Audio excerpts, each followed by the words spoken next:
Welcome to Dweller of the Dark. We are a channel honoring the yellowed and blackened bones of many prominent authors. We will be digging up several obscure, strange, and forgotten authors who influenced many of the great horror, science fiction, and fantasy writers today. Comment below if you like. If you have authors that you'd like to see recognized, list them in the comments or contact our author page. Subscribe for more tales of the horrifying, obscure, strange, and forgotten. We'll have quite a collection climbing out of the tombs. If you like any of our tales, hit the like button below. You can find us on Facebook under Jeffrey LeBlanc Horror Writer. Our website is jeffreyleblanc.com, and Amazon we're listed as well. Tonight, we'll be reading the short story that created a mythos. The Wings of the Seraph was written in 2015 and first placed in the anthology Wolves, Wings, and Other Things, published by Cloven Hoof Publishers. What was to be a simple story became a complex novel. The novel is listed on Amazon and on our webpage, published again as an ebook.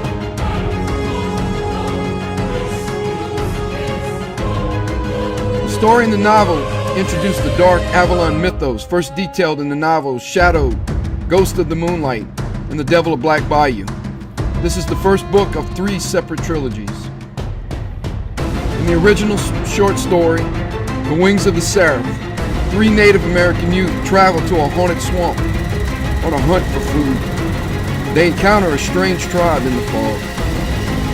Who are the shadows in that fog? Will they be friend or foe in the Forbidden Lands? The Wings of the Seraph by J.J. LeBlanc. Wings of the Seraph. Poem. You were the burning ones who scorched sky and frightened wraith. Do you hail as the Lightbringer's children who dared to challenge God's faith? Are you the fallen sons of Enoch before time and religion had begun? Yet history hails you as descendants of the fallen Adam or Neptune's chosen one. In fiery eyes nurtured by Persephone does your father rest in the labyrinth of the dragon. Yet Lovecraft claims you children of Cthulhu, Dagon, and the Kraken. On massive perch and mountain crevasse you reign in glory on high, bringing plague and pestilence should all of mankind dare you to fly. Stretch out your leathered wings. Covenant Christian, the original sin. Put black talon and crimson scale to soaring again. Make the shaman, priest, and parson know true fright as they struggle along ancient hallowed halls by ghostly candlelight.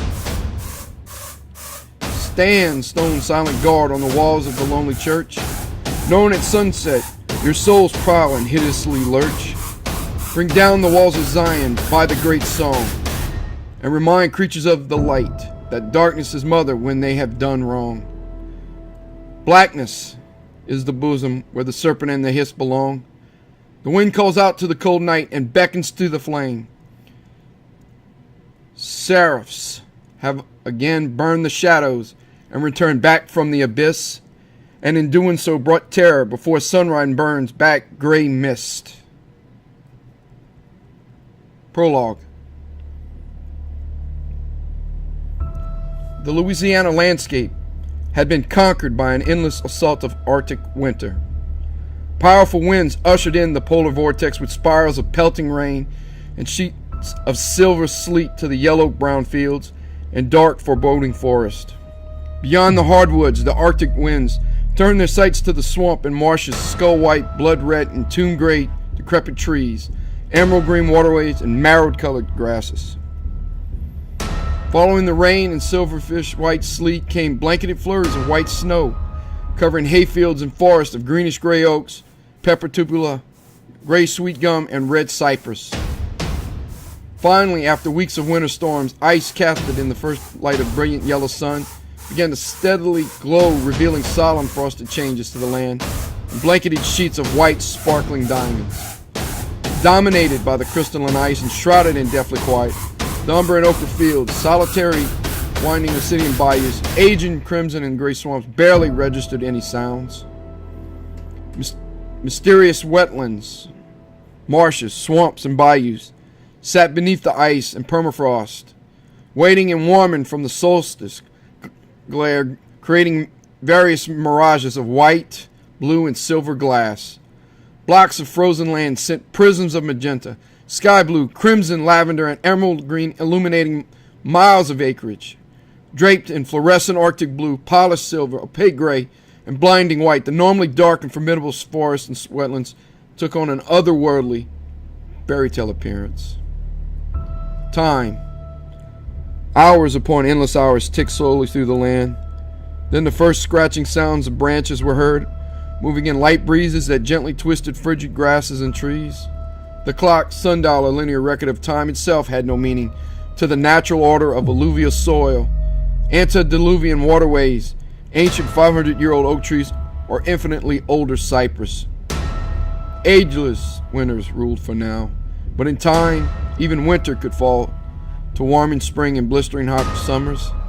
Perpetually at odds with each other, the seasons have changed throughout history and never truly conquered the gigantesque trees of tentacle boughs, fragile skeletal branches, and remnant cardinal persimmon and umber trees. Never did anyone see them, especially winter, hold true dominion over the ancient forest, housing dark green oak, gray maple, and ever sparse skull-white pecan. For even in their shrouds of ice, life was there waiting beneath. In the pervasive quiet of time, melt of translucent ice and white frost, more vibrant colors arose in summer and winter's dance. Then on time's discretion, the tumblers moved the winter clock with treacherous icicle alarms. The alarms of frozen water rang and crashed to earth, announcing the thaw of the Arctic plain. Arctic tranquility and silence were at an end, for now. As the sun rose ever higher, the land began to awaken slowly and warm, producing fine threads of rising mist and billowing white clouds of white fog. The expanse steamed and misted ethereally from grayish yellow and brown marshes, cardinal and crimson and gray swamps, vacant umber and ochre fields. The gradual accumulation of vapor brought ghostly white, silent blue clouds of bluish white fog. These clouds lumbered out of the dark waterways, and from the recesses of the mysterious abode, finger-like wisps of mist reached out, grabbing as haunted phantoms into the ever-growing isolation of the deepest and darkest swamps. Even with the blinding glare of frozen water in these aquatic labyrinths, the clouds of fog prevailed and shrouded their glow. Young Hayakiti Ishak boys, Blue Sky, Black Squirrel, and Ravenclaw awoke in their brown thatch and palmetto houses, shivering and freezing. Snow and ice had remained in the recesses and shadows of their homes, shielded by forest and palmetto. From beneath warm furs, Ravenclaw rubbed his eyes, sat up, climbed out of the blankets with a shiver, then stretched and yawned loudly. In his family's hut, Black Squirrel slowly rolled over and crawled from underneath his deerskin blanket. Once from underneath the fur and feeling the bite of cold, Black Squirrel climbed back under the warm skin. At the same moment, Blue Sky, splashing through puddles of iced water and frost to meet his comrades, had entered the sanctums of Black Squirrel and Ravenclaw's yellowed palmetto huts to wake them. He barked orders and nudged both Ravenclaw and Black Squirrel. You need to clean the dust and ice off your bows and spears. Chief White Owl has asked us to hunt. Well, we hunted already twice this week and brought him rabbits, cried a protesting Black Squirrel. And I brought him 3 ducks, Blue Sky, Ravenclaw added to Black Squirrel's protest. We hunt deer and bison today, Blue Sky said the words with a smile. Ravenclaw was skeptical. Hunting deer and bison in the Oak Ridges is forbidden. The other tribes will kill anyone other than the Chitimacha, Appaloosas, or Tunica. And you know they can't stand each other, but they hate us even more. We are hunting a sacred place, the Eastern Woods. Blue Sky could see the growing dread on Black Squirrel's face by the widening eyes and quivering lips. Ravenclaw's equal shock was more subdued, but still evidenced by his shaky hands. Winged gods live there, Blue Sky. Medicine Man always argues Chief White Owl on sending anyone there. Medicine Man reminds Chief and everyone all the time that no one comes back. Past the great tree of the winged ones, and you will not return home. Ravenclaw recalls the legends of both boys. The village is starving. We are the only ones that can make the journey, Chief Owl says. Blue Sky's words are authoritative. Black Squirrel weighs in on the discussion. The village is always starving, and Chief White Owl doesn't look like he skips meals, nor anyone else I noticed. We have plenty of fish and seafood stored. He just wants different food. Ravenclaw and Blue Sky look at the belly of Black Squirrel and laugh. Hey, Medicine Man says one day this will make me a big man. Black Squirrel smiles and pinches and jiggles his belly to further laughs from Blue Sky and Ravenclaw.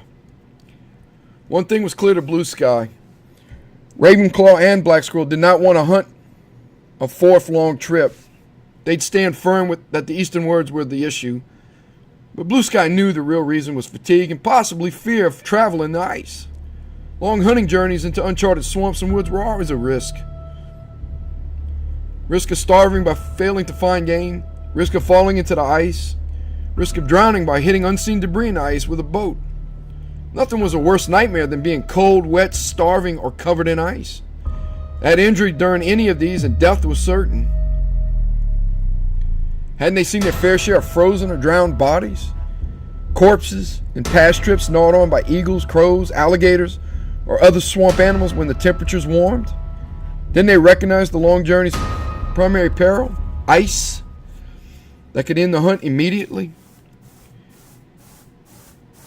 Chief White Owl's decree had decided their fate, but the boys had given sound argument to not go.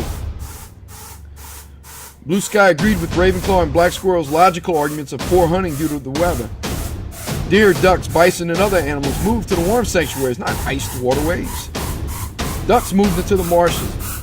Deer, bison, rabbits, coyote, or bear moved to the hardwoods or permafrost fields to escape the ice. Hunting places now forbidden to the Ishak after the war with the Tunica, Chitimacha, and Appaloosa tribes. Those tribes had exiled all Ishak and were sure to kill anyone that went there. It may have seemed odd to the early 18th century for men so young to not have parents. But Blue Sky, Black Squirrel, and Ravenclaw, along with many Ishak youth, had lost family and loved ones to disease outbreaks and war. The tribal bands had suffered from ravages of yellow fever, smallpox, and various other conditions caused by exile, leading into an extinction event in their population. By the end of the century, the remaining Attakapaws would have to join the Cosati, Caddo, Chitimacha, neighboring tribes to continue to thrive. Practically lost would be the Hiyakiti Ishak language, culture, religious beliefs, and most certainly their entire heritage. As the Hiyakiti Ishak tribe was heading to its end, their future rested with these three boys discussing their new hunt nestled by a warm fire. Sitting with what remained of their village, the boys discussed the all-day journey, number of boats, and provisions for the eastern woods. Medicine Man, hearing their discussion, shook his head in disbelief and began his premonitions and omens of the eastern woods again. As a result, Medicine Man began at once arguing with Chief White Owl to cancel the hunt. Chief White Owl, it's a land of no return. These young men go, they won't return. Medicine Man made a heartfelt argument based on his own personal losses. It's just stories, you know it, Medicine Man. I've never known anyone to go missing since I was chief. These boys are smart, they're careful, and most certainly loyal to me. Chief White Owl smiles on to Blue Sky, Ravenclaw, and Black Squirrel as a doting, caring father. Thunderbirds, our ancestors called them because they always brought great storms. When you heard a thunderbird scream, it was already too late. Elder Two Bears made wing-shaped shadows, then whispered between the cardinal orange and golden flames, while twisting ash and shadows danced in the faces of the children and people surrounding the great fire. Medicine Man seizes the opportunity. Our oldest, bravest, and wisest warriors went to the eastern woods. It was before you were chief and 3 chiefs before that. Chief White Owl and my beloved friends, I remember my brave father, Chief Skyhawk, who went in vanity to expand our dominion over the eastern lands. Our chief, my father, never returned home to his wife, son, and daughter. My best friend, Blue Turtle, Two Bears' only child, disappeared on that hunt as well. Our village swore we would never go there again and lose another Hiyakiti Ishak. He turns and continues to look at the eastern woods with sad, distant eyes. So, Chief White Owl, what you say is true. There have been no more disappearances. And that's because no one has ever gone back. Well, until Chief White Owl says we go again. Chief, listen to Medicine Man. He sees things. Medicine Man has known great loss, too, from that cursed place. Medicine Man lost his father. We lost Chief Skyhawk. I lost my son. Crow Dancer in the Eastern Woods. These boys should not go. Two Hawks pleads again to the old chief.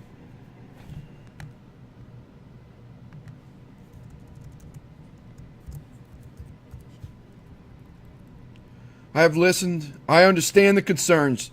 Chief White Owl looked back to the boys and smiled. Medicine Man and Two Bears, I am truly sorry for your losses 100 years ago.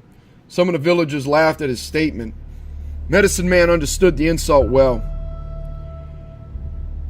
Young men want to earn their way in life. Death is a risk with such challenges, but so is the glory of our gods. The Lord's Jow Chief stood with his massive girth and pointed with a thick but powerful hand to Blue Sky, Black Squirrel, and Ravenclaw, then the Eastern Woods. I say go, young men, to those hallowed Eastern Woods. Your bravery will make new legends that we'll dance to in the great fires. Go and bring back to our families real food.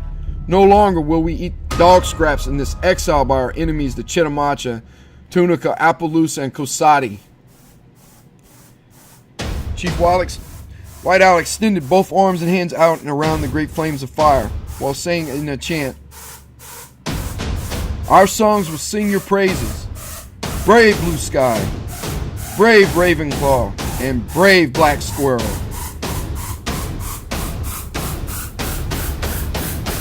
Chief White Owl had managed to sway some, but he saw the dread on the older group of Ishak villagers who remembered the tragedies. Chief saw no risk here on a legend. He just wanted to eat something other than a fish and turtle.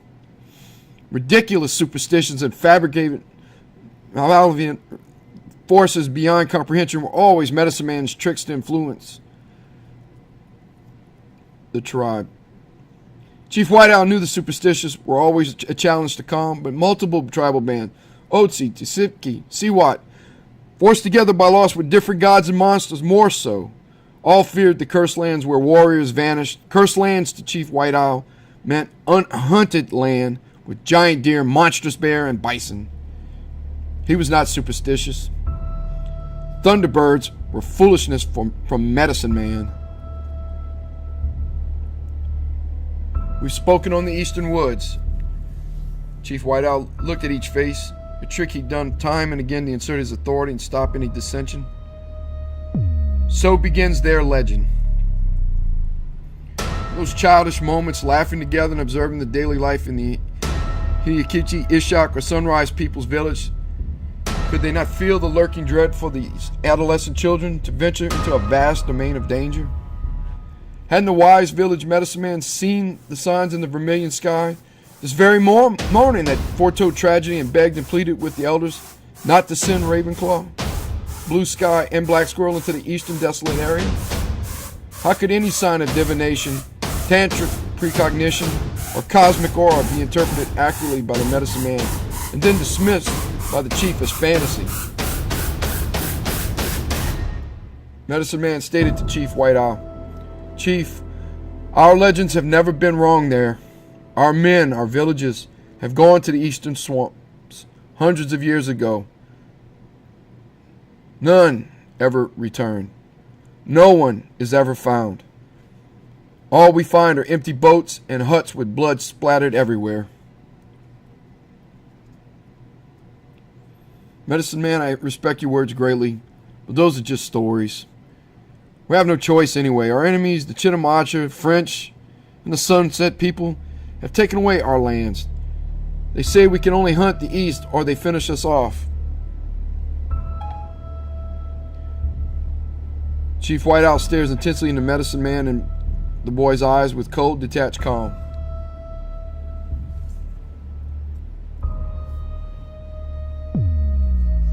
Better we risk their lives with men than with the monsters out there. If we anger the winged ones, they may wipe us out too. Medicine Man sees the stubborn fool Chief White Owl won't budge on his decision. We have discussed our decision with the council. They go today. Medicine Man, we need a protection dance or a spell on them. Use the Frenchman we caught raking our pelts to ensure the boys' safety. Chief White Owl points to a tied-up, beaten French trapper. The trapper prisoner, Jean Arnault, tries to plead to a vacant god with blackened eyes and a split lip dripping clots of blood. Jean has been stripped of his clothes and exposed to the ice weather for days, coughing, crying, and wheezing. Jean is whispering the Lord's Prayer tied to a bloodstained tree. French trapper screams and screams in agony as an Ishar woman cuts a slab of meat from his bare leg to prepare a protection spell and meal for Blue Sky, Black Squirrel, and Ravenclaw's journey. Jean Arnault is a jigsaw puzzle of pale skin, mission flesh, chunks of exposed yellow fat, and crimson flesh. Please, dear Lord, please let this end soon. The Frenchman speaks in his native tongue, asking for a merciful death. In horror, Jean sobs, smelling, then seeing pieces of his flesh cooking on sticks covered in pepper and bay leaf in the village fire. Medicine Man at Chief White Owl's request performs protection prayers for Blue Sky, Ravenclaw, and Black Squirrel. He brings some of the hobbled and half-blind older villagers around the boys singing. Medicine Man has the village singing prayers and dancing for a safe journey and return home. Beating his drum and singing, Medicine Man tells the legends of great hunter spirit, warns of the Wendigo, and asks more gods for several protection prayers. One more long song around the fire with the villagers, then Medicine Man blows smoke of scented jasmine flower, sage, cypress, and other herbal plants into Blue Sky, Black Squirrel, and Ravenclaw's faces. Each boy experiences hallucinatory yellow, sky blue, orange, and red tracer colors zipping above and around them. Medicine Man sends more smoke into their faces and around them. The boys experience visions of giant black and crimson vultures, writhing piles of white maggots, red worms, and slimy green leeches. One more blast of the psychedelic smoke, and the boys each see some monstrous form of winged giant bats, bald eagles, or screeching black widow spiders. Thunderous drums, crying pitches, more songs than nasal hums whir loudly in intensity, and the boys are dizzied by further effects of the smoke. Each boy by this time sees a kaleidoscope of twisting sounds and sights and colors, followed by a euphoric feeling of flying, encapsulated by further spiritual visions, auditory bell rings, and wolf howls. The sights and sounds cause a spiraling vertigo, which ultimately sends Blue Sky, Ravenclaw, and Black Squirrel crashing back on hard, icy, lifeless ground. The boys awaken with fogged minds a few hours later with the sun almost to midday. Black Squirrel whines in his native Hiyakiti Ashka tongue about the frigid numbness biting into his hands and feet. It's so cold. Why do we need to move? I'm so warm here. The sun hasn't risen high enough yet for me. Time to move, Black Squirrel. You'll warm on the way. We've been given a great honor by the elders. Youngest are we to be allowed to hunt. Though we are young and our numbers small, the great hunter spirit will bind us, and we will honor our people with a righteous kill. Blue Sky kicks the whining boy away from the fire and out of his animal skin blanket. Medicine Man said not to go, Blue Sky and Ravenclaw. He saw bad omens last night and again this morning. Black Squirrel whines louder and pleads not to leave the warmth. Chief White Owl thought Medicine Man was correct in his omens and interpretation of the morning lights. He'd listen. Chief would cancel the trip east and have us fish in the Tesh instead. Blue Sky says this as he goes back to grab Black Squirrel. Black Squirrel kicks him. Blue Sky, enough already. Black Squirrel, save your energy for the deer and ducks. Get up, Black Squirrel. Village needs us. Don't shame your family with fear and laziness. Ravenclaw breaks up a fight ensuing between them and puts the whiner in motion. Black Squirrel, while helping move provisions, breaks up the monotony with a barrage of questions to both Ravenclaw and Blue Sky. Chief said we are to travel to the eastern swamps. Do you think we'll see any deer? What about the black bear? I heard there are huge bears over there. You think we might see the winged ghost? Yes, there are many deer, and yes, there are black bears, Black Squirrel. The winged Ravenclaw is cut off in mid-sentence by an excited Black Squirrel. Elder Chief says they have 30-foot wingspans, fly like eagles, and eat little children. Winged ghosts have eyes that glow, and they might be the children of the most cannibalistic ancient Attackapar warriors. He said they may be fire-breathing lizards.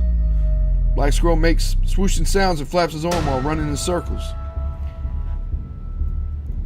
Blue Sky tries to calm Black Squirrel's excitement. Those are just wild stories told to frighten the weak of our village, Black Squirrel. I just miss. Grab that bag. No, the other bag. Water Stump and get moving. Ravenclaw and Black Squirrel both pull Blue Sky into the pier and ready the boat for an epic journey. To what extent Blue Sky, Black Squirrel, and Ravenclaw knew the history of their legendary Hiyakichi Ishak or sunrise people, it may never be known. Chief White Owl had embellished on himself powerful heroic fables of others, animating the detail to the youth by raging fires. Medicine Man, of course, often reminded the old chief and remaining villagers of the real warrior's name source for Chief White Owl's stories. More importantly, the chief had given at least marginal insight to help Blue Sky, Black Squirrel, and Ravenclaw hunt with some skill the bison, deer, and alligator. Had the boys known the ravages of war and disease, or of the great exile that had put the village in such decline?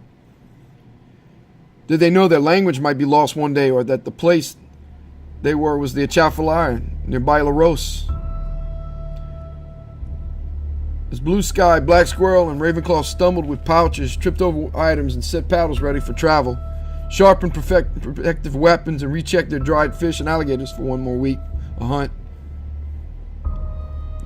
it was a distant, intangible concept to their young minds.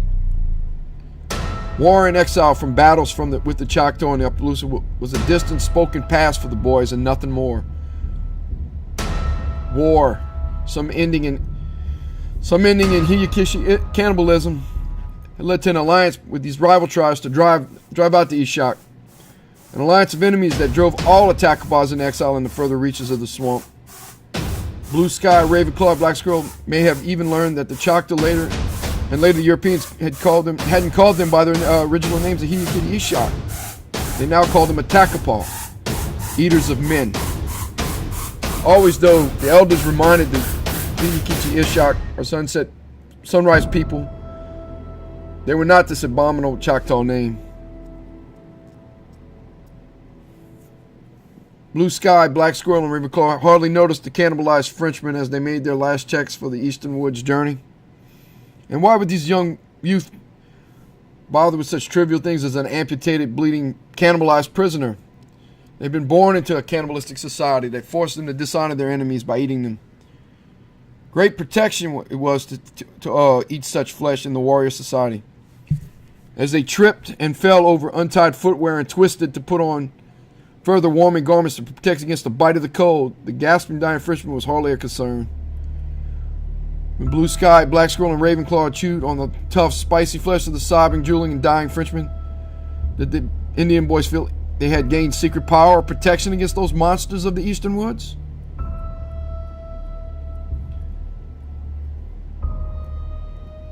The boys each took in the heat of the fire with their hands and backsides and looked up to a much warmer, yellowish white morning sun. Sunshine streaked across trees and faces, heating the shining, hawk-like appearance of each boy.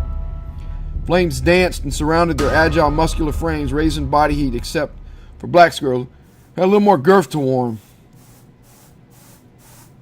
Wondrous, warm fire carried oaken smoke which permeated their hair, skin, and clothes. Agile and alert, the boys moved to warm a little more before heading from the great blaze. In those flames of life-giving heat was the glow of each young man that accentuated their long, raven-colored hair, spilled light into obsidian dark eyes, and further highlighted the youth's deep brown skin. Flames roared on, revealing minor wear and scattered scars on the young burnt umber skin of Blue Sky, Black Squirrel, and Ravenclaw. Scarred skin which blended perfectly in the hardiness of the desolate swamp and rugged wilderness of South Louisiana. Medicine Man came by one more time to speak with the boys. Wise eyes from beneath gray-streaked hair and a haggard, sleepless face looked slowly to each boy. I've done all I can to protect you. You are our future.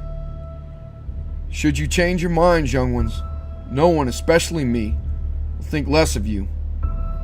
I disagree with Chief White Owl about the dangers of the eastern woods. We know you mean well for us, Medicine Man.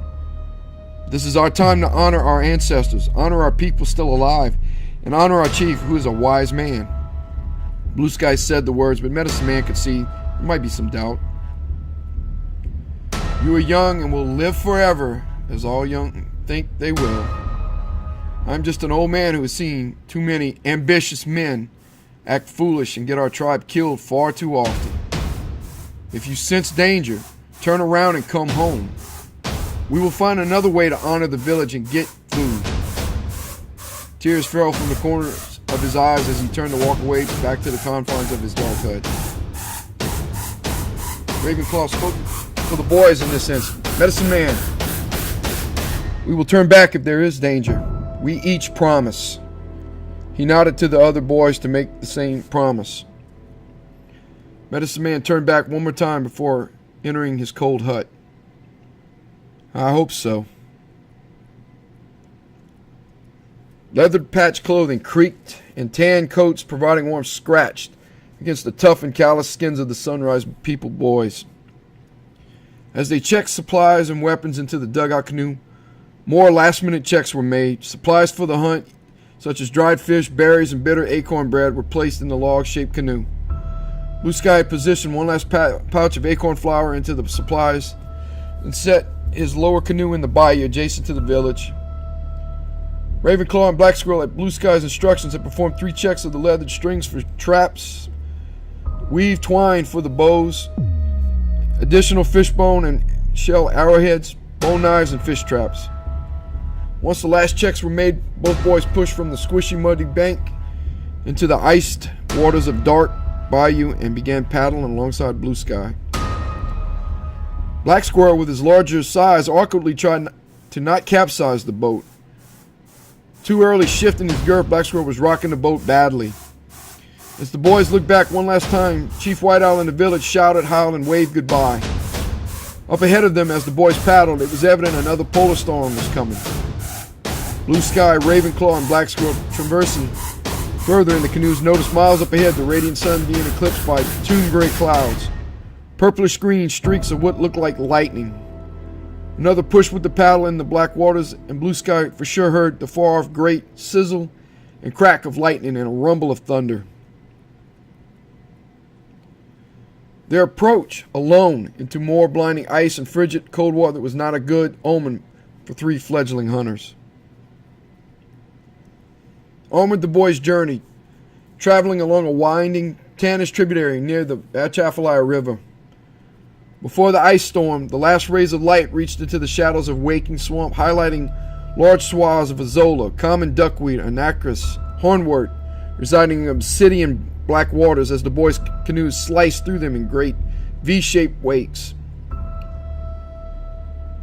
Ravenclaw was the first to notice the beauty of the waning sunlight glaring on the frosted plants and pointed their beauty to his friends. Another mile of paddling toward the fathomless abyss of eastern swamp, Blue Sky observed the eclipsed sun higher, with persimmon-colored streaks occasionally breaking through, painting a gray tupela in brilliant light that housed a red robin in full song. Icy, numbing winter winds had increased, swaying sentinels of skeletal white maple, peppered sweet gum, tomb gray tupela, and crimson gray cypress. As the chilling winds continued to sway the trees, remaining leaves twisted and fell as magenta, ochre, and umber rained to the black swamp below. More winds came and more leaves fell, splashing the primitive landscape with more colors to contrast with the emerald and fluorescent aquatic plants.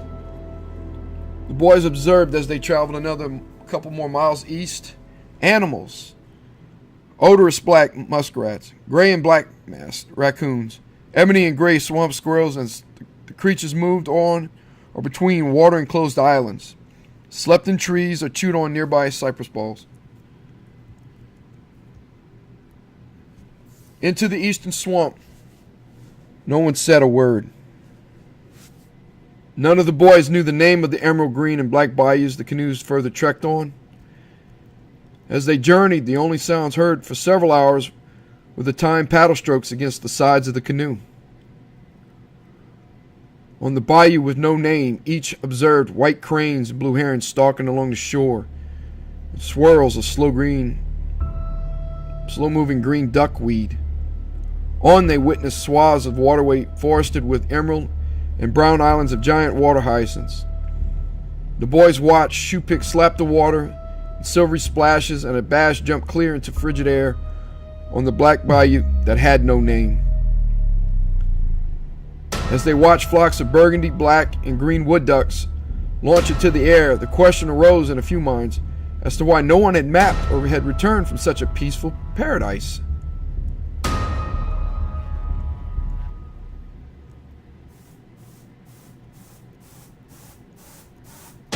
Another couple of hours into the canoe journey, and the boys saw on the bayou with no name twists of ancient great white and red cypress trees with their 40 to at least 200 feet diameter giant islands of gnarled cypress knees dotting in the hundreds across the aquatic landscape. Each paddle stroke, each new wondrous vision, and each mile brought another colossal corridor and uncharted corner in the eastern swamp. 6 hours in on the winding, blackening bayou and ever-darkening clouded sky, Blue Sky, Black Squirrel, and Ravenclaw observed the increased mist and haziness of the day amongst the blaze red and gray cypress trees. Further, the gigantesque diameters of the ancient forest grew to even greater dimensions, incomprehensible to one so young. Blue Sky guessed the cypress had to be of diameters in excess of 800 feet and heights of even greater than small mountains. Onward and ever further the Ishak boys ventured, winding the bayous as a great slithering water moccasin. They viewed greater forests of enormous green, water hyacinths, water lettuce, wax myrtle, floating islands, and other archaic shapes. These strangers and more magnificent sights of twisted fauna and gigantic cypress trees brought great reverence and awe from Blue Sky and his comrades. Towering cypress trees that dotted this lost tributary were so large they could fit an entire Ishak village on just one branch. Another draping branch held out at least 10 raccoons snuggled in the upper boughs, sleeping off their afternoon meals. In another great tree, Ravenclaw saw a cluster of bats, twittering and preparing for an evening flight to avoid a predatory owl that had just swooped in nearby. In Blue Sky, Black Squirrel, and Ravenclaw's young imaginations, great spirits, good or evil, inhabited this eastern swamp. The trees themselves didn't creak when an afternoon breeze kicked up, but rather spoke in low ancient moans. Unusual groans and howls roared from beneath and above, sending warning to the naive boys this place belonged to no human. With the groans palpable, lurking fear grew in the young men. Black Squirrel thought then, said out loud, "Why don't we turn back? This is not a place of men." But none made gesture to turn around or leave the great eastern swamp. Darkness was coming, hastened by thunderous storm clouds. The Hiyakiti Ishak boys needed to camp and begin looking for a place. "How about there?" Blue Sky offers and points at one island to camp. "Not enough ground there, Blue Sky. We'd be up to our knees with water before the end of the first rain," Ravenclaw explains, looks on as they paddle. Black Squirrel makes the next choice. "What do you think of this spot, Ravenclaw?" "Not bad, but not great. Too many cypress knees, and look at all the cypress sap from the dropping seeds. We'll keep looking." Ravenclaw scans further the horizon and larger islands ahead as he talks. Blue Sky pointed to the greenish fluorescent lightning streaking in all directions. "You run a great risk going on, Ravenclaw. This weather is getting worse." Ravenclaw and Black Squirrel acknowledged as they too observed impending rain, lightning, and thunder. The boys noticed the preternatural speed the weather encompassed and shrouded them. Rolling and encroaching phosphorescent mist, the patter of cold rains, then pelting sleet dropped temperatures quickly on the group. By late evening, sleep was falling in silver sheets, blinding and stinging Blue Sky, Ravenclaw, and Black Squirrel's eyes, neck, and face as they wandered miles further into the ancient groves of cypress and waterways of the eastern swamp. Indistinct shapes moved high above, and phantom-like shadows grew as darkened clouds rolled in, covering the dwindling sun. The change in atmosphere brought an unease to Blue Sky and his friends' mood. Camping became the imperative, but an ideal place eluded them. Over the last hour, a few twisting cypress islands had shown promise. Each boy, for whatever reason, again pleaded their picks, and Blue Sky logically declined them, either due to the increasing height of the shifting waters or lack of cover from blasting winds. Stinging ice rained harder on the boys, and skies had darkened to a deeper shade of brilliant blue, crimson and purple, etched with ever-increasing neon flashes of lightning. Complicating their camp search, great rolling banks of ghostly white fog moved in from surrounding bayous and marshes. No more delays, as their lives depended on them finding shelter now. Ravenclaw and Black Squirrel, look at that. Blue Sky points in wonder to an enormous wall, over 100 feet high, of skeleton white lumbering fog. Ravenclaw, with his mouth open, and Black Squirrel wide-eyed, stopped in mid-paddle. Have you ever seen anything like that? Black Squirrel nudges Ravenclaw, his friend, and is slightly bewildered. The wind is pushing from the north with a thunderstorm. The fog is pushing from a southwesterly position. It has to be strong south winds blowing from the ocean, I guess. While this other storm pushes from the north. This is going to be a rough night. Shelter at the next island for sure, regardless if we must stay in the boat. No more time to debate. Blue Sky worried speech is noted by a stern frown on Ravenclaw's face and a clueless one on Black Squirrel's. Critical time had passed since the first bank of fog rolled in with sleet coming in sheets still. Hours had passed with a second greater fog bank blanketing, rolling in amongst the ice deluge, and still no camp area found. While above the sky overhead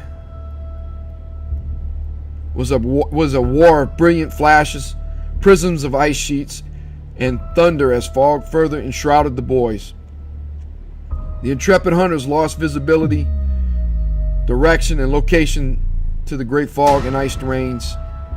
Maze and misdirection led the boys to continuously hit nearby cypress knees off the bayou's path with their canoes almost spilling. Another assault of sleet and a third blanket of lumbering mist caused the boys to veer unknowingly off the winding waterway into further danger. After another near spill, Blue Sky and Ravenclaw decided to stop the paddling. Black Squirrel fell partially in the water while helping tie the boats together. Luckily, he was saved from going all the way into the frigid water by Ravenclaw and Blue Sky. After completing the canoes being hitched to a cluster of myrtle trees, the boys prepped for a long night in the canoes.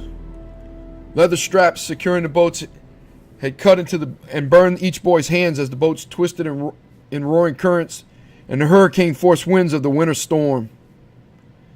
Putting the final strap out for a boat tent, Ravenclaw was almost fell when Black Squirrel got agitated again, tipping the boat. With straps to the trees and boats, the boys put up the final covers to get out of the elements. Between flashes of neon yellow, purple, they heard the first strange clicks and shrieks. They dismissed them as the creaks of leather in the canoes. Roaring thunder, crashes of sleet from above followed the brilliant flashes. The clicks and shrieks came again. Blue Sky whispered what everyone was thinking. Those aren't the boats. Then Black Squirrel said the question that brought great terror to all as the second sounds roared louder. Are they the Thunderbird? Louder and undeniable, the shrieks and clicks surrounded the boys freezing in the boats. Click, shriek, clack, shriek, clack, clack, click. The noise came from the fog to their west. Clack, shriek, clack, shriek, click, click. Noise noise came from the south in front of them. The sounds, wood ducks or other waterfowl? Blue Sky, Black Squirrel, and Ravenclaw strained their ears, but only heard the weather for what seemed like an eternity. Ice crashed and thunder roared on as the boys heard something making large splashes, and the sounds from above started again from the north. Sounds shifted just as quickly to the east and west now, and the boys peeked out, catching glimpses of elongated shadows moving from the direction above the clicks and clacks. Blue Sky whispered to Black Squirrel and Ravenclaw, "What are they?" "I don't know, Blue Sky." They moved too quickly to see. Ravenclaw looked frightened. The noises are strange, too. Black Squirrel's own fear was evident. Is it the ones Medicine Man spoke of? Blue Sky rationalized the sounds to calm the frightened friends. Just flying squirrels or screech owls. Nothing to worry about. Panic gripped Blue Sky, though. New noises had Black Squirrel and Ravenclaw hiding low in the boat. Zit, sp, zit, sp, clack, zoot, click, clack. Noises emanated above them, ever closer in the blinding ice and fog. The very myrtle trees which the boys had tied to echoed the clicks, shrieks, zoots, swoops, and clacks. Blue Sky heard new aquatic sounds beside him, and Ravenclaw felt something bump beneath the dugout canoe. Water churned and bubbled up whitish foam next to the group in a large swirling pool. Brown foam and muck drifted against the dugout. Blue Sky, Black Squirrel, and Ravenclaw recoiled in terror from the direction of the pool, into the perceived safety at the opposite end of their boats. Water seeped into the boats, from Black Squirrel nervously shaking the boat in panic. During the onset of the foaming pool, increased frigid weather, and weird noises, Ravenclaw glimpsed an island better suited to protect him and hide from whatever was causing the sound. Whispering and pointing urgently, "Blue Sky, Black Squirrel, we need to cut the lashes and go there." "Yes, we should go, friends." Black Squirrel weighed on the decision, and Blue Sky nodded in agreement. Moving the boats frantically, Ravenclaw had to ask, "Who or what are they?" "It's just another tribe who's been watching us. We'll talk with them when the weather lets up. Curious, though, that they would be out in this storm." Blue Sky said these words, hoping against all that this was the case. Boats freed, Ravenclaw, Black Squirrel, and Blue Sky paddled and raced ferociously to escape the stinging sleet and bizarre sounds. Black Squirrel, dodging the wind and sleet, rocked and twisted the canoe as Ravenclaw did his best to keep the course of their boat. Wet clothes, drenched in stretched leather, restricted and limited the boys' progress paddling to the island. The island's distance was further impeded by continuous clouds of white fog and silvery deluges of sleet. Their briefest travel took longer than expected and made their journey in open ever more exposed and perilous to whatever was out there.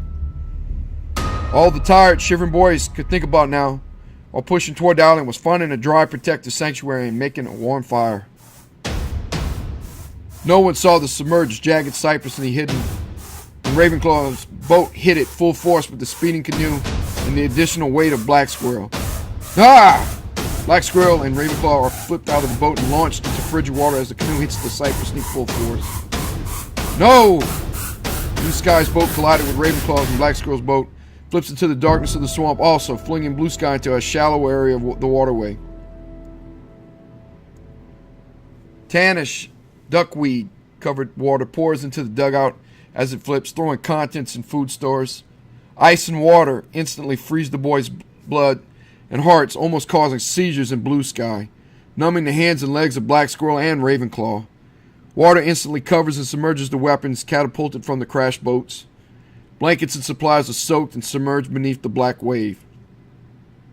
It's a critical and costly mistake. In their native Hiyakiti Ishak tongue, Blue Sky yells out, "We need to get to the bank. We need to get out of the water and hide."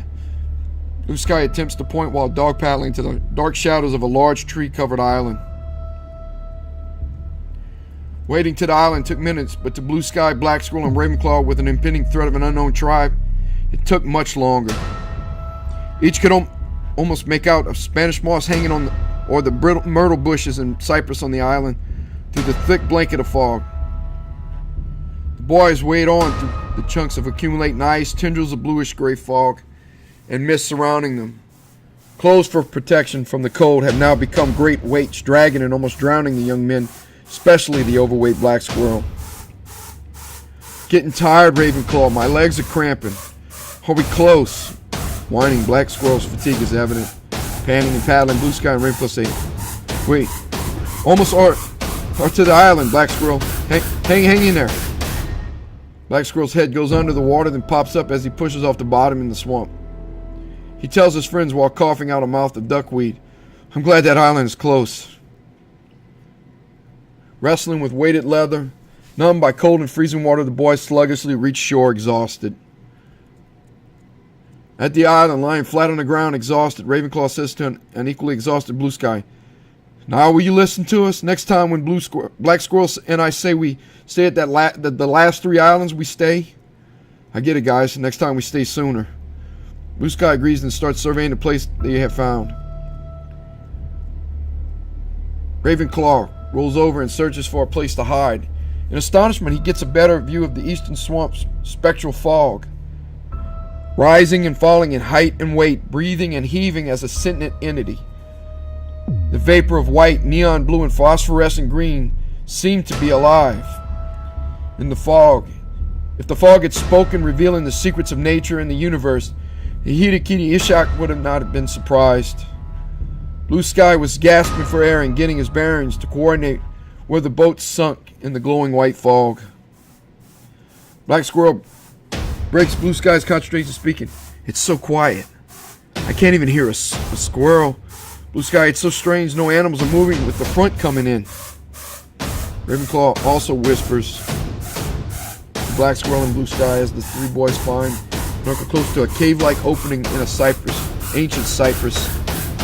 Freezing rains, high winds, and sleet always move animals from deeper waters to shallower ones. I agree, there's something spooking them.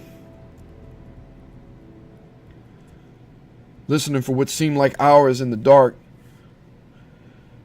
no further sounds are heard. Shivering in the cypress cave with his Indian brothers, Black Squirrel strains his ears and eyes to hear and see out in the rolling clouds. The boy nervously darts his obsidian eyes side to side, scanning for a threat in the darkness. Spiraling wisps of fog cover the swamp and rise higher up in the trees as the boys stay hidden in the cypress.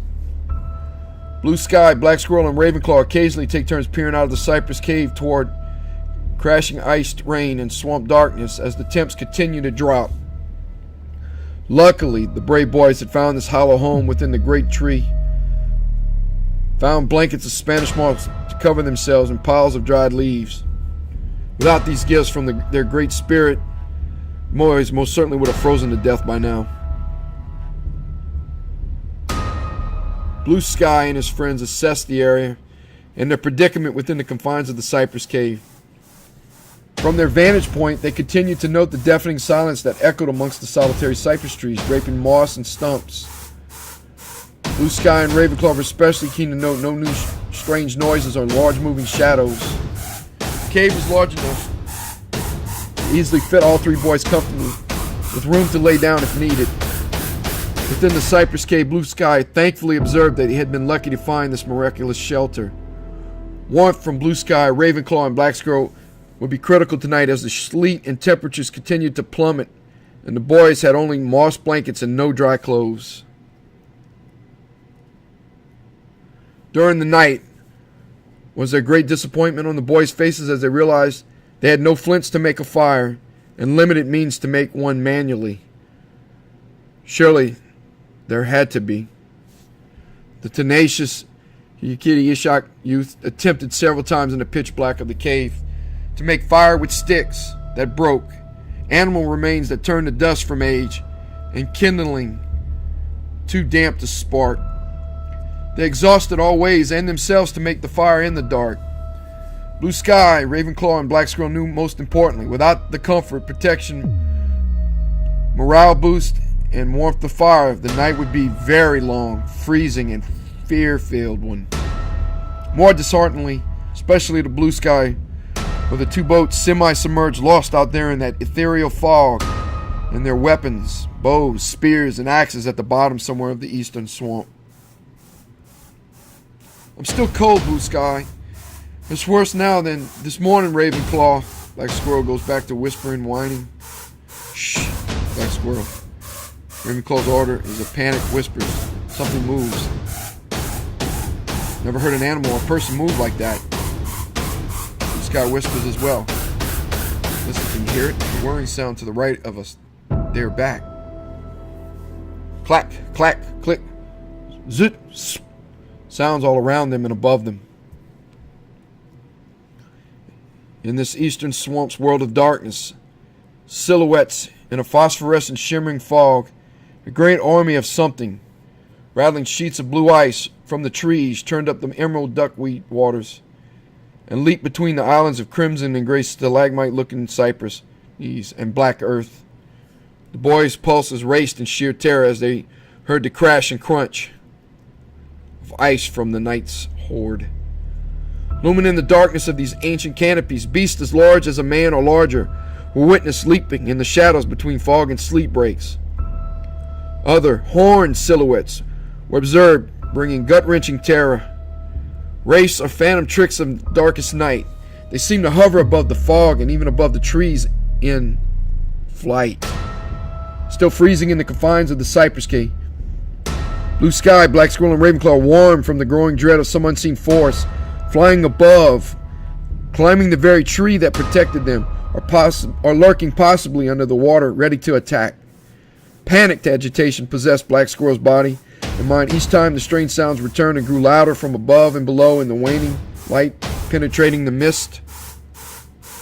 Each boy thought in some manner, is it crows, owls, or hawks making the rasping wing sound? What is in the water though? It can't be alligators.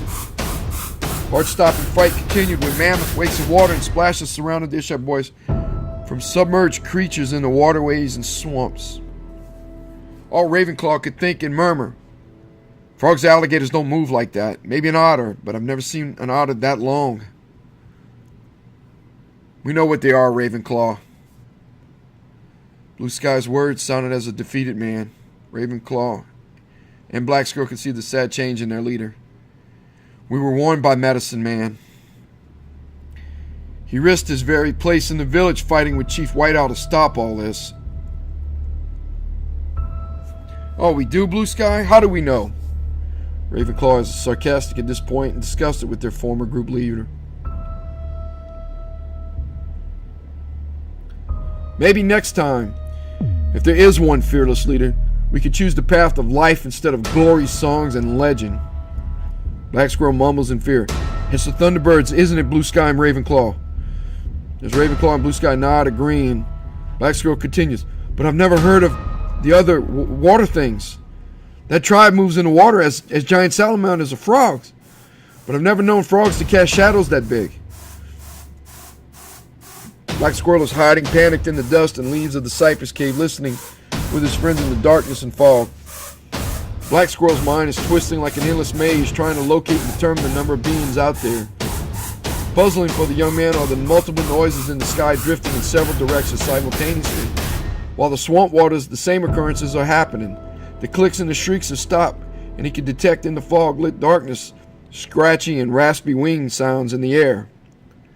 Black Squirrel could swear that they were a combination of creaking crickets and the flapping of large leather bat wings. Blue Sky, Ravenclaw, and even Black Squirrel hear the sounds increase and observe the horned shadows again. Flapping wing circles ever lower with more noted now. They catch a glimpse of the water silhouettes for the first time. They appear frog-like as they hop in the thick fog from tree to swamp, submerging in fluid motions just as the aerial shadows. Knives out. They'll have to kill us. Blue Sky has gained understanding that this may be the end. Ravenclaw arches his neck up to the great swirls of shadows and fogs and pulls his knife. Ice sheets sting and burn the contours of his face, but he never lets his gaze drop as he draws his knife too. Black Squirrel, scurrying in the leaves for a weapon to protect himself and friends, finds an unusual one. In the dark, Black Squirrel thinks the first object is a sharpened old spear made from a nasty smelling piece of hardwood, and the other a leathery rock with a smooth part and holes to grab. As he brings the weapons near the entrance to fight, Blue Sky and Ravenclaw are in utter terror at Black Squirrel's weapons.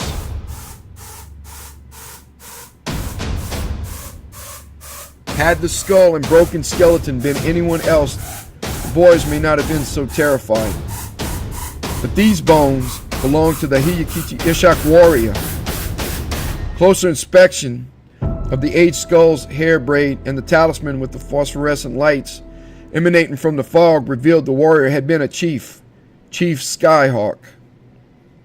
These young men going into battle with unknown creatures in the dark had just gotten another omen of fate from the remains of their village's chief almost 3 decades ago, whose friend and son had warned Blue Sky, Ravenclaw, and Black Squirrel not to come to the Eastern Wood. Chief Skyhawk's voice, speaking from the grave to the brave Ishak youth in the ghostly light of the cypress, was clear. Do you want to be like me? I'm a lonely skull in this hollow tree. You will die in this tree if you fight. If you do not escape, you die. Where did Blue Sky, Black Squirrel, and Ravenclaw get the courage to leave the cave to escape? Was it the young men's training or instincts that sealed their nerves and prepared Blue Sky, Black Squirrel, and Ravenclaw for the fight or escape of their lives? Maybe it was. More likely, however, the ripped apart pile of bones and rotted skull in the darkness of desolate cypress cave slammed home the consequences if they chose to fight and stay. Were these monsters that may be horned, winged, or amphibious the murderers of Chief Skyhawk? Somehow Blue Sky, Black Squirrel, and Ravenclaw knew the lurking shadows in the fog were connected to the bones.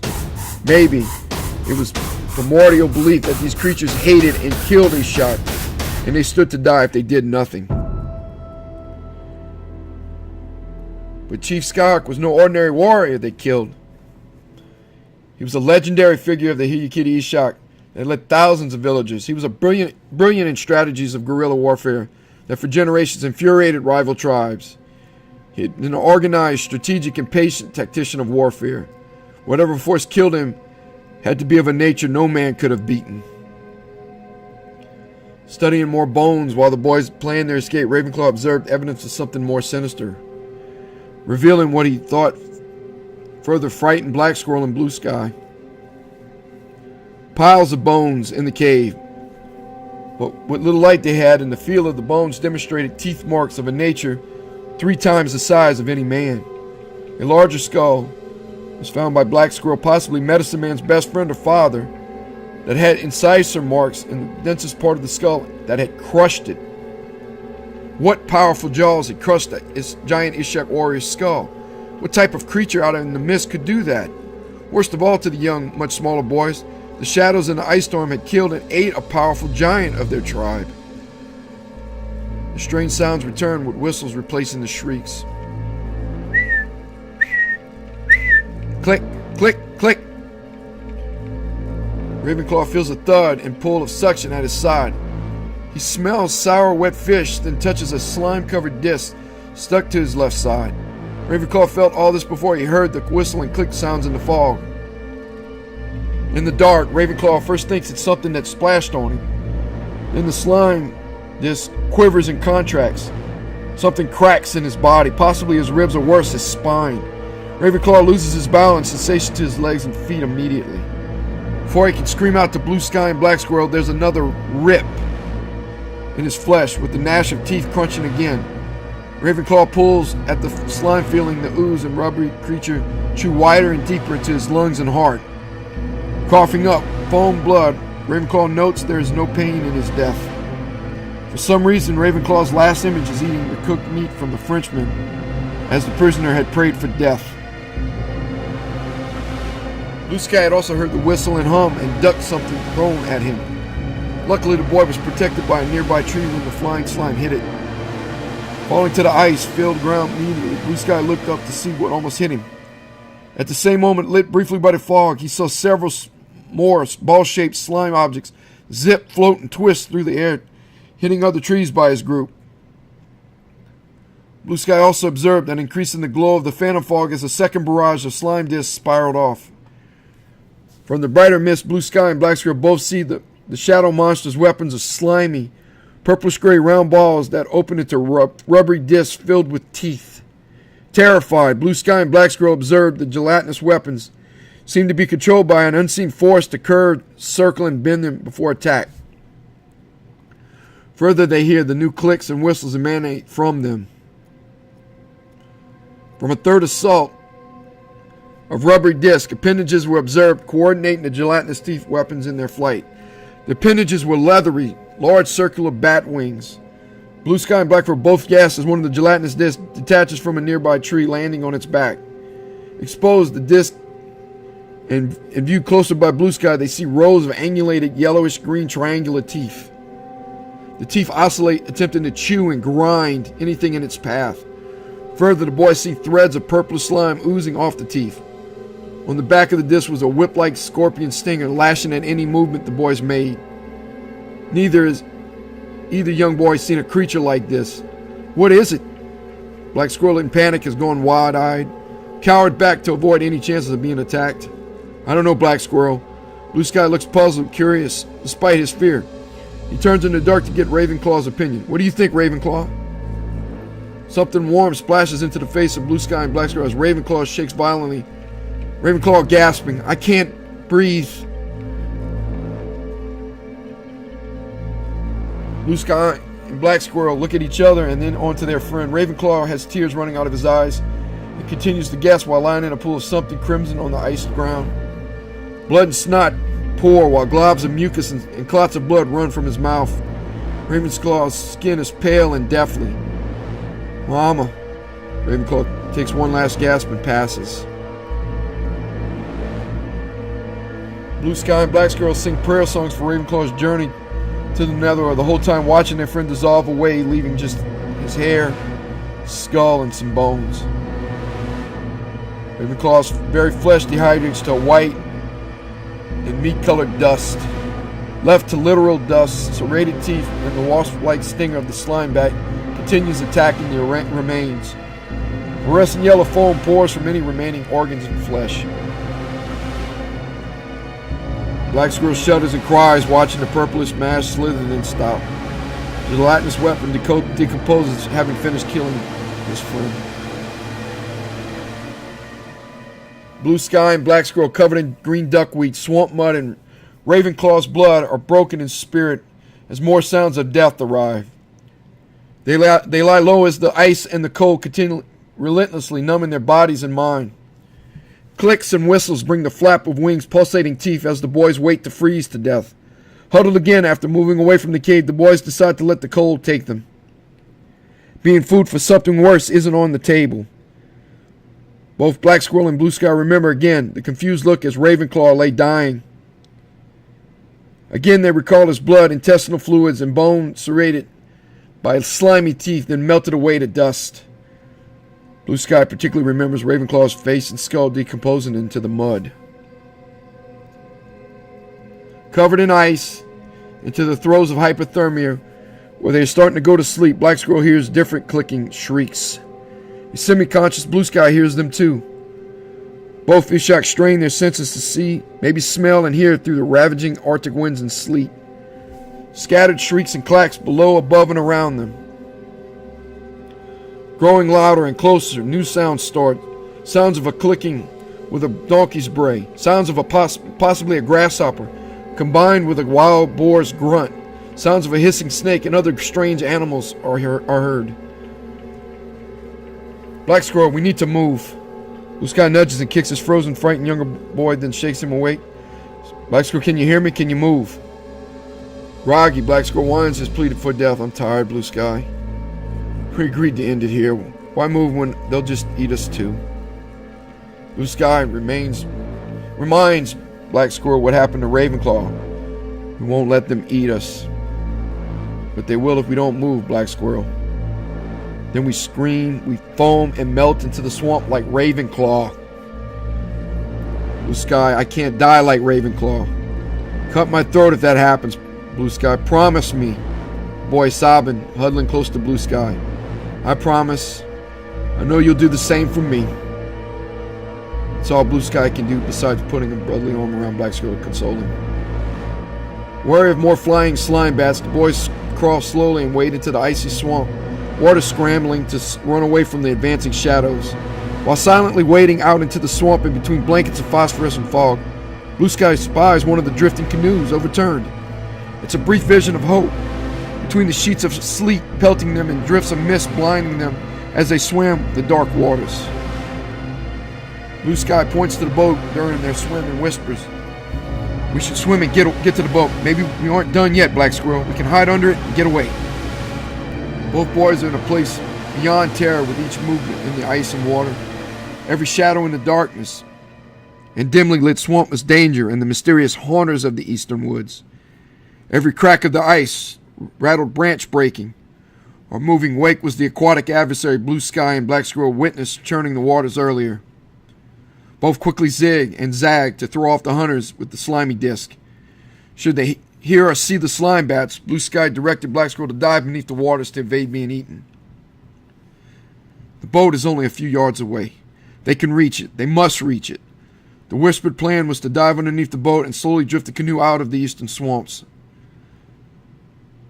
Less than a yard away, everything's going well. Black Squirrel and Blue Sky feel hopeful they might make it. Fish splashes between them, scaring both boys. It's a moment of humorous fright for both boys. Smiling despite all that's occurred tonight, Black Squirrel catches up to the boat with Blue Sky. Black Squirrel rests his hands on the canoe when taloned feet and a winged horn shadow pulls him out of the water and up into the fog and canopy. Blood sprays from the claws, locking into the large boy's shoulders and chest, splattering the swamp and boat. Blue Sky hears his flesh ripped apart in the adjacent trees, and Black Squirrel's horrified screams. Something is tossed down from the tree into the dark waters next to Blue Sky. It's the ravaged, bloodied arm of Black Squirrel. Blue Sky dives beneath the water, reaches the canoe and flees with the boat. His hope of escape is crushed immediately when he feels powerful hands grab and toss away the boat, exposing Blue Sky swimming away. The horned amphibious shadows slowly reveal themselves to Blue Sky. Above he sees numerous horned shadows descending slowly in the ether. Green, phosphorescent, and neon yellow fog illuminate the creatures as perversions of reptiles, winged bats, and most certainly serpents. The saliva-dripping beasts hover just above their winged shadows covering Blue Sky, sending swirls of mist with powerful swooshing sounds. Churned waters all around Blue Sky give rise to grotesque and gigantesque beasts of amphibian and possibly cosmic design. Blue Sky slowly raises his head up to view the winged monstrosities, ignoring the amphibious ones surrounding him. He knows death is near. But it's not the death Blue Sky had prayed for. Blue Sky in terror realizes that he's the next meal to these great winged frog creatures. His stomach cramps from the horrifying truth. As he had made a meal of the Frenchman, the beast would make a meal of him. Blue Sky screams out with hysterical laughter at the monster surrounding him while the tears fill his obsidian eyes. Death is a certainty now for Blue Sky. Which group of monsters will kill and eat him is the only question. Or will they all combine to tear him apart? Why haven't they killed Blue Sky already? He presents no threat, and they obviously must be hungry to finish him, or at least those horrifying slimy discs. Blue Sky suddenly realizes he has one more move. He starts by delaying the inevitable with feigned aggression and reverence to the creatures. Medicine Man told us you were real. Hell, your tribe killed and ate his father, Chief Skyhawk. Blue Sky looks around as he says these words. Pretending awe and reverence to the monsters, he continues. Honored gods, we came to visit and not battle. You killed and dined on my loyal friends. May their sacrifice appease your anger at our disrespect of entering here. The largest and most powerful of the winged serpents had flames of fire surrounding him as he moved down feet above Blue Sky. He studied the boy curiously. In that moment, Blue Sky realized this godlike being understood his Hayakiti Ishak language. So, Great One, you know our language. Yet you destroy my people for stupid land.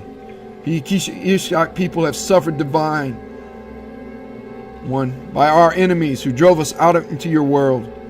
It is to the point we risked your wrath for good deer and bison. Blue Sky could see the being was disinterested in the world of man, probably because he'd seen this before. The great being of wings and fire nodded to the water monsters and the beasts above to destroy Blue Sky. The long frogmen pulled pustules of slime ready to launch them. Winged reptiles of all manner of animal flew in predatory circles to dart down and rip away Blue Sky's flesh. Blue Sky had one last trick up his sleeve. He pulled the blade from behind his back. Saying one more prayer to his gods for forgiveness, Blue Sky courageously cut his own throat while simultaneously throwing the knife. The knife's target, the heart of the winged fire beast.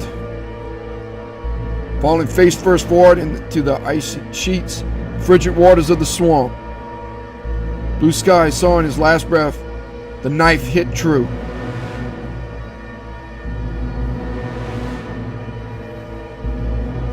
Time carried forward with more winter storms invading the swamps, marshes, and hardwoods. The thaw had to end someday. After weeks of no word from Blue Sky, Black Squirrel, and Ravenclaw, the village feared them another casualty to the eastern woods. Toward the end of the third week of the young men's disappearance, a strange fog engulfed the village. Cold rain and crashes of lightning illuminated strange shadows and ominous shapes in the woods as the Hiyakiti Ishak waited out the weather. Everyone saw brilliant lights of crimson and neon yellow blasting through purple and vermilion clouds. Thunderheads rolled and blasted from the eastern woods. The following day, Medicine Man went down to the bayou for prayers for another good week of harvesting fish, crabs, and clams. He sang his prayer songs toward the great waterway that one day would be Bayou Teche. Medicine Man stopped singing and registered a diabolical sight. It was an overturned seaweed-covered canoe. The mahogany brown boat was like Ravenclaw's boat. On top of it was a Blue Sky, unconscious, possibly dead or dying. Lying face up, Blue Sky now wore a brilliant pink scar across his throat. Curiously, the boy's left hand had a blue slime-encrusted knife stabbed through it. The pinned hand was the only thing holding the boy to the boat. For some reason, the slime-covered knife wound was not infected. Medicine Man shockingly noticed the talisman he hadn't seen in 50 years was attached to the knife. It was the talisman of Chief Skyhawk, his father. But the worst image was connected to the knife. It was a macabre sight. Decaying hair and steaming rotted flesh is weaved around the melted knife that holds two freshly decayed skulls. The horrific image made the weathered wise man fall to his knees and cry. Medicine Man changed that day. No longer did the people dismiss his omens, even Chief White Owl. When he sang now, especially the warnings of the winged ones, all the village sat in utter silence and tears. By roaring crimson cardinal and brilliant yellow village fires, he'd preach until the day they laid Medicine Man to earth. Medicine Man always began his tale in a booming Hiyakichi Ishak voice.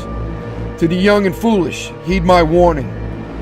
For you will never be as immortal as the brave but foolish Blue Sky, Black Squirrel, and Ravenclaw. Blue Sky, Black Squirrel, Ravenclaw. Any Ishak hearing their names recognized and revered the tragic warrior's legend by Medicine Man. With fervor and passion, he lamented the tale of horror and of hope. Through the shadows of the fire and billowing smoke, he'd make winged shadows, sing the great song, and dance the legend of Blue Sky and the tragedy that befell Black Squirrel and Ravenclaw. Medicine Man issued a final song and dance warning. Never go into the eastern swamps. Never go in this eastern wood, for it is home of the powerful winged ghost who controls storms and monstrous demons. If you hear the thunderbirds cry, you will die. An honorable warrior's death will not be at the winged devil's hand. Screaming his feathered staff in the air to the east, Medicine Man thunders a last standing, scaring all. You'll hear their crying, be eaten where you stand. you'll be eaten where you stand. I hope you enjoyed our tale, and thank you for listening. Good night.